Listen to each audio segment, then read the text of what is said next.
지갑에서 돈을 빼가고 있는 그런 숨겨진 부채는 없을까요? 이번 딥다이브에서는 현금 흐름이라는 키워드를 좀 깊게 파헤쳐 볼까 합니다. 네, 안녕하세요. 로버트 기요사키 같은 전문가의 통찰도 보고요. 또 삼성전자나 현대차 같은 실제 기업 데이터도 좀 살펴보면서요. 네네. 개인과 기업이 이 현금 흐름을 어떻게 좀 다르게 보고 관리하는지, 그리고 지금 이 시점에 그게 왜 중요한지 알아보는 게 저희 미션입니다. 준비되셨나요? 네. 현금 흐름, 이게 단순한 돈의 입출금, 그 이상이죠. 그렇죠. 개인한테는 재정적 안정, 어쩌면 자유로 가는 길일 수 있고요. 기업에게는 정말 생존과 성장을 위한 혈액 같은 거거든요. 혈액이요. 비유가 와닿네요. 오늘 그 본질을 좀 깊이 들여다보면 아마 당신의 재무적 관점에도 좀 새로운 시각을 더할 수 있지 않을까 싶습니다. 좋습니다. 그럼 어디서부터 시작해 볼까요? 개인 얘기부터 해볼까요? 네, 그게 좋겠네요. 기요사키가 말한 현금 흐름 사분면 있잖아요. 그게 개인의 현금 창출 방식을 좀 잘 보여주는 것 같아요. 네, 그 ESBI. 네네, ESBI. 그렇죠. E는 employee, 봉급생활자, S는 self-employed, 자영업자. 이분들은 주로 자기 시간과 노동력을 직접 투입해서 돈을 버는 그런 능동적 소득에 의존하죠. 네, 그렇죠. 약간 시간과 돈을 맞바꾸는 느낌? 맞아요. 반면에 B, 비즈니스 오너, 사업가. 이분들은 잘 짜인 시스템을 통해서 돈이 벌리게 만들고 시스템이 중요하군요. 네.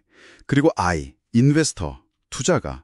이분들은 자산을 통해서 돈이 이렇게 들어오는 구조. 그러니까 수동적 소득 흐름을 만들려고 하죠. 그러니까 ES에서 BI로 가려는 게 약간 개인 현금 흐름 관리의 여정이다. 이렇게 볼 수도 있겠네요.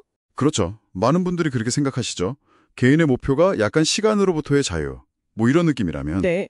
기업의 현금 흐름 얘기는 이것도 완전히 다른 세계 같아요. 맞아요. 재무제표 같은 거 보면 보통 세 가지로 나누잖아요. 정확합니다. 기업은 현금 흐름을 크게 세 가지 활동으로 나눠서 보죠.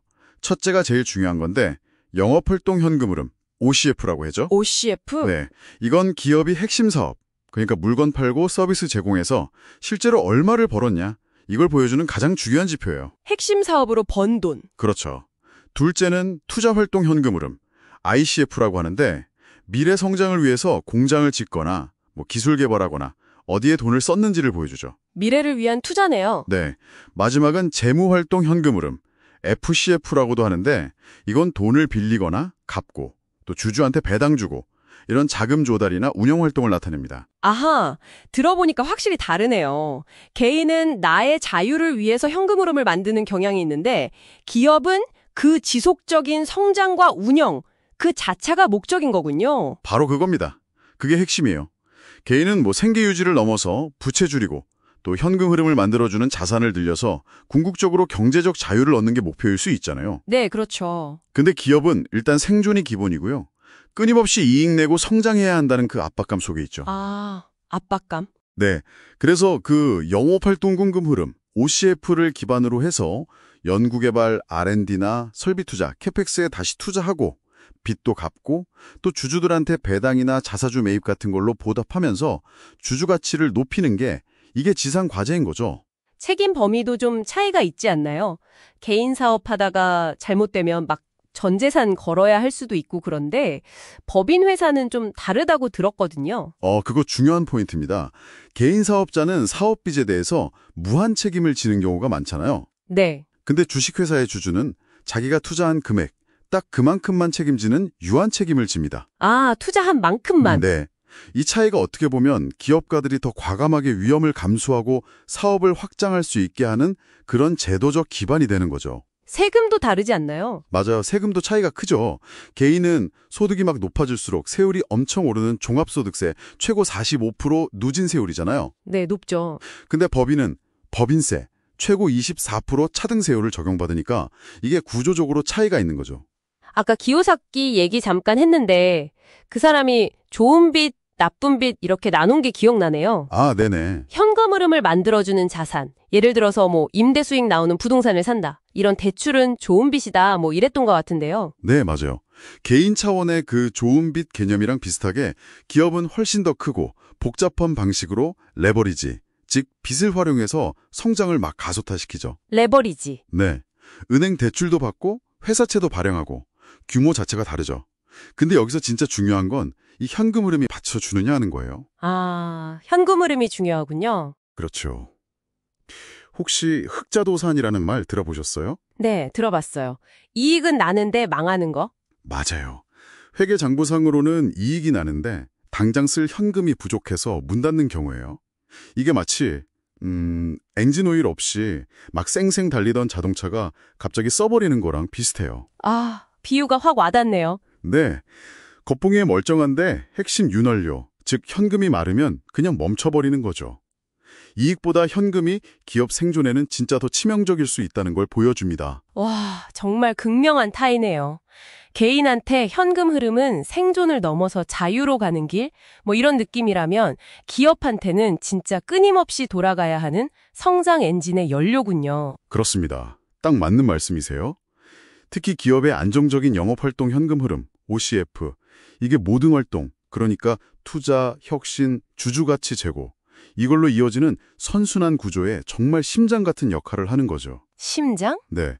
그래서 아까 자료에 언급된 현대차처럼 때로는 대기업의 OCF가 마이너스를 기록하기도 하거든요. 아, 그럴 때도 있군요. 네. 근데 이게 단순히 금융자 회사 회계 처리 방식 때문에 그런 건지 아니면 자동차 판매 같은 그 본업에서 현금 창출 능력이 진짜 약화된 신호인지 이걸 면밀히 들여다봐야 하는 이유죠. 결국 핵심은 본업에서 꾸준히 현금을 벌고 있는가 이거네요. 네, 바로 그겁니다. 오늘 딥다이브를 통해서 진짜 개인과 기업이 현금 흐름을 바라보는 관점, 또 목표가 얼마나 다른지 좀 확실히 알게 된 것 같습니다. 네, 개인은 시간과 노동의 굴레에서 좀 벗어나서 경제적 자유, 이걸 향해 가려 하고 기업은 영속성을 전제로 지속 가능한 성장 엔진을 만들고 관리하려고 하고요. 근데 또 중요한 거는요. 이 둘의 현금 흐름이 그냥 따로 노는 얘기가 아니라는 거예요. 서로 깊이 연결되어 있거든요. 아, 연결되어 있다. 네. 당신을 포함한 개인의 소비나 투자가 기업 성장의 토대가 되잖아요. 그렇죠. 그리고 기업의 성장은 다시 일자리나 소득 증대를 통해서 개인에게 영향을 미치고요. 결국 건강한 경제는 이 둘 사이에 현금 흐름이 얼마나 원활하게 순환하느냐에 달려있다고 볼 수 있습니다. 선순환이 중요하군요. 자, 오늘 딥다이브를 이제 마무리하면서요. 당신께 질문 하나를 좀 던져보고 싶습니다. 네. 기요사키가 자산은 내 지갑에 돈을 넣어주는 것, 부채는 내 지갑에서 돈을 빼가는 것, 이렇게 아주 간단하게 정의했잖아요. 네, 명쾌하죠. 이 기준으로 지금 당신의 재무 상태를 한번 돌아보면 어떨까 싶어요. 혹시 자산이라고 찰떡같이 믿고 있는 것 중에 실제로는 유지비나 이자 이런 걸로 꾸준히 당신 지갑에서 돈을 빼가고 있는 그런 숨겨진 부채는 없을까요? 생각해 볼 문제네요. 네. 현금 흐름 창출 능력이라는 이 렌즈로 당신의 자산을 다시 한번 점검해 보는 것. 이게 당신의 재정적 목표 달성에 어떤 새로운 길을 열어줄 수 있을지 한번 고민해 보시면 좋겠습니다.